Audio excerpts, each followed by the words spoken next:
Thank you, Honorable Kaluma.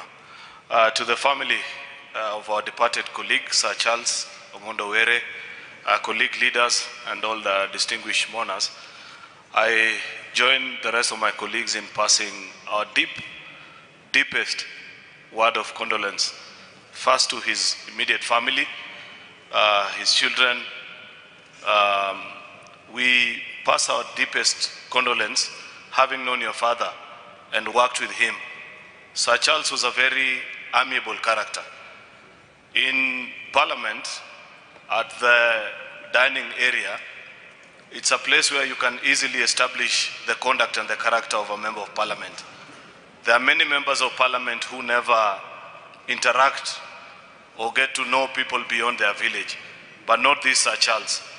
Many of you that frequent that place, you know that on many afternoons, if you met Sir Charles in the dining area where we take our tea, hardly will you find him even with members from Homa Bay or from the ODM party.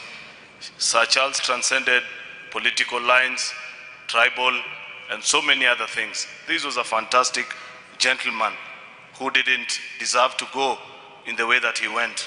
We pray to the Almighty Father that may justice be found to him, to his family, to his constituents, and even to us as his colleagues. As we mourn him, may we pray for his family, including his children, who are mourning the loss of a father.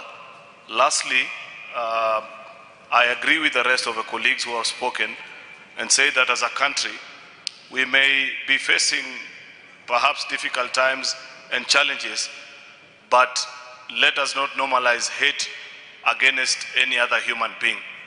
We are slowly sliding and eroding our moral fabric to a point where human beings are saying things against each other that otherwise would not have been said back in the past.